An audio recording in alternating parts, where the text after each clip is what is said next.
So Leah and I have been quarantined here in our apartment for over 2 weeks. So naturally, we're making another video about our apartment. Yay!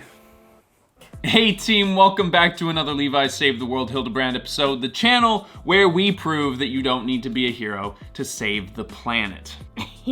So today we're going to be giving you a little kitchen tour and talking about why it is a haven for us during these crazy times that we find ourselves in. If you've been around this channel for a while, you know that what I do here is I talk about the amazing ways that you can improve your life that are also beneficial for the planet. And I honestly believe that the kitchen is a great stage for that to happen. And right now, you're probably in there a lot more than you're used to.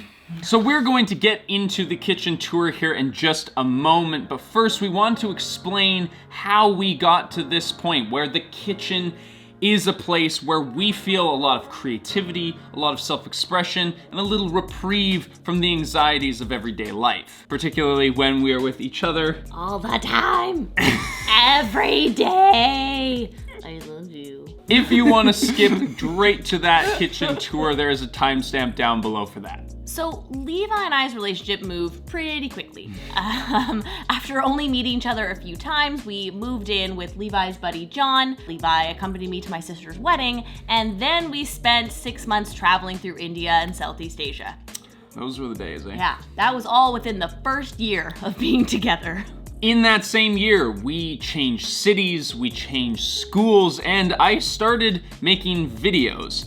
So needless to say, this was a relationship by trial and fire, but I would still say that probably the most stressful area in our relationship was in the kitchen. The thing is with Levi in the kitchen, and you're so much better now, is that he can be a bit overbearing, you know, a little micromanagey. Like, oh, you're gonna cut the onions that way? Use this pan? I think we should be doing this. Basically, a lot of opinions and not a lot of space to contain them all. Leah sometimes doesn't use the onion board for onions. She uses on the regular wood board and then it smells. Today we have this space and we have found our rhythm within it to the point that we find cooking to be one of our activities that we do to relieve stress and take our mind off the craziness going on outside. So being able to put aside all of the world's problems and prepare a meal together, it's not only creative, but it's productive. And the best part is you get to eat food afterwards. So here are the 3 main tips that Leah and I follow to create a cohesive kitchen experience with your significant other. Number 1, start simple. Everybody wants to blow their spouse away with some new recipe or some amazing concoction, but this is not about foreplay, this is about teamwork. Sorry. Working together to make a meal instead of nitpicking at each other back and forth is a surefire way to get what you're hungry for. Number 2, figure out your roles. Leah hates doing dishes and I'm way better at doing them anyway. So once you figure out what each other are best at, you just naturally fall into those roles and the whole cooking experience becomes way simpler. And number 3 is set up your space. There's nothing worse than wanting to cook, but not having the right tools and not knowing where anything is. Making your kitchen a space that you feel comfortable in is key to ensuring that you'll want to spend time there. So now we are going to show you how we set up our kitchen to be functional for us. And yes, we definitely did clean it a whole bunch before we filmed this video. Just a little bit. So here we are in our kitchen, as you can see in all of its splendor. We have a couple of lights making it look a little bit more well lit than usual, but otherwise this is what it looks like most of the time. This is our stove. It may look adorable, but it's pretty useless. We don't actually like it that much. But it has 2 racks, and for many years we only had 1. Yay! Up above, all of our oils and spices with homemade, labels. What about the shelf? That shelf looks pretty amazing. I asked Levi to build me a nice shelf, and this is what he made. This is a piece of cardboard from a box that I just cut the back off of and stuck in there for a little bit extra storage space. This is our tea and coffee station with this cute little cozy. And then, all of our nut butters and everything but the bagel stuff. This is a snack drawer. It's purposely made up high, so I have a hard time reaching it, and often I don't know what's in there, but definitely some alter ego chocolates. Okay. Going down, we have these handy little cutting boards for ease of use, and a lot of our utensils that we use quite often. And my favorite, our little Indian spice bad boy here. It also just looks beautiful, little colorful thing in your kitchen. In the drawer, we've Marie Kondo'd this, putting all the little things in this box. But the best are our eco-friendly things. So this is a replacement for parchment paper or tin foil, and it actually works surprisingly well. And my favorite is our beeswax wraps. They smell really nice, and they're, you know, again, replacing tin foil and things like that. In here is our pots and pans and our cutting boards, and this we just got last week from a local thrift store. Look at it, isn't It's that amazing? so pretty. It's Levi's favorite color. Under here we have our garbage, which we try and minimize. This is our plastic recycling here from about a month or two, and our compost bin.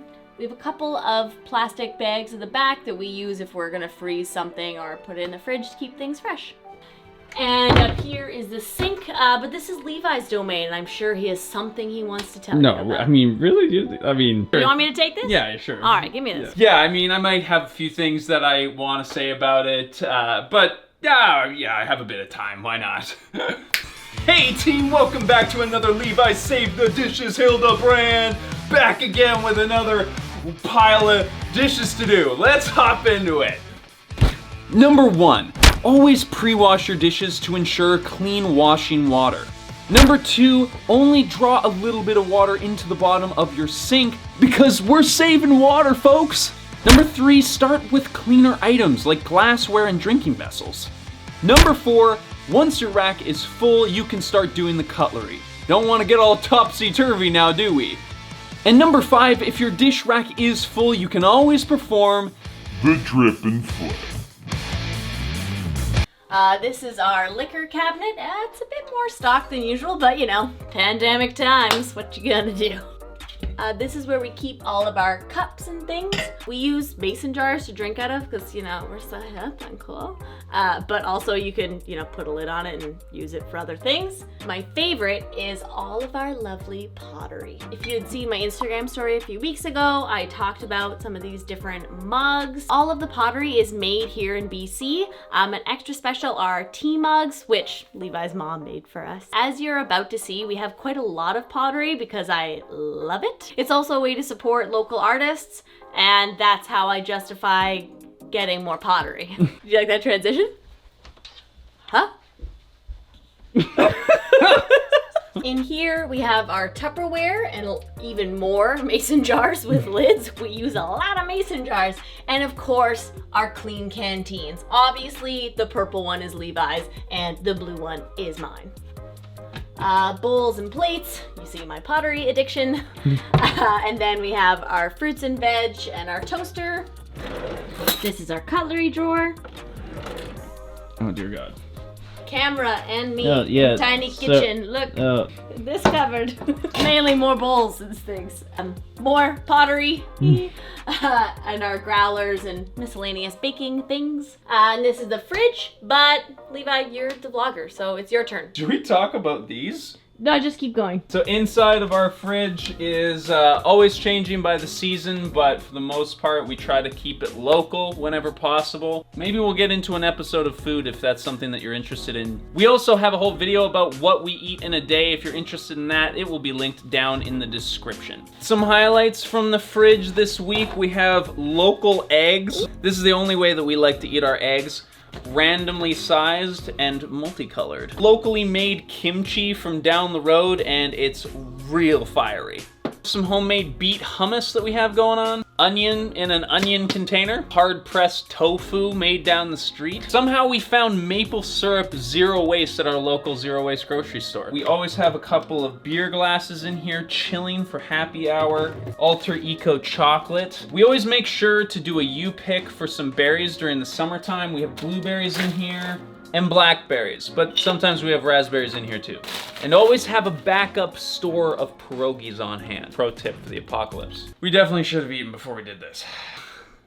So over here we have our kitchen island, which is a huge lifesaver in a tiny space like this. It gives us an extra cook surface, a space for our microwave, and some added storage down here for canned goods. This thing is an absolute lifesaver. So this whole cabinet was actually built by my dad along with a bunch of other cool things in our apartment, and we use the heck out of it. Cookbooks down on the bottom with Leah's favorite, A Modern Way to Cook by Anna Jones. Some reusable bags. In here we have some of the staples, potatoes, onions, garlic. We were actually super lucky that just before all this went down, we did a big pickling night with a couple of friends of ours. So we have all of this incredible, super tasty pickled goods just waiting for us to crack open. Here we have just a bunch of other loose, non-perishable things in our mason jars. And up top we have our little tea cozy for our morning tea every day during the week.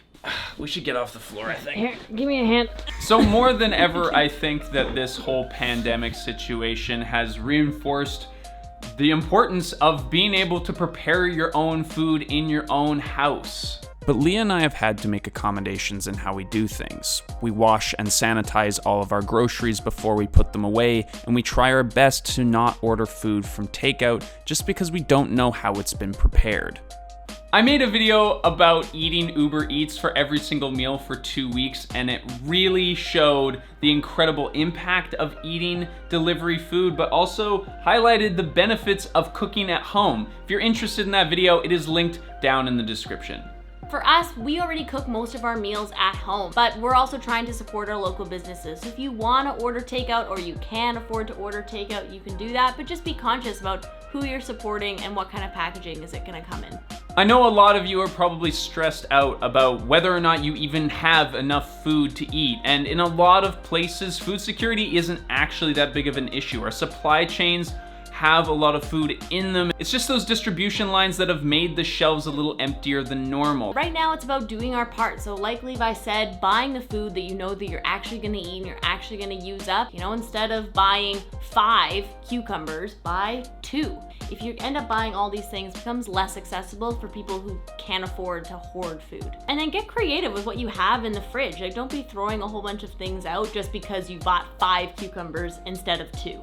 But regardless of where you're at and how you feel about the situation going on outside today, I want to thank you for taking the time to watch this video and spend some time with us, because I really appreciate that. And of course, if you are subscribed to this channel and you're ringing that little bell, then we will see you in the next one.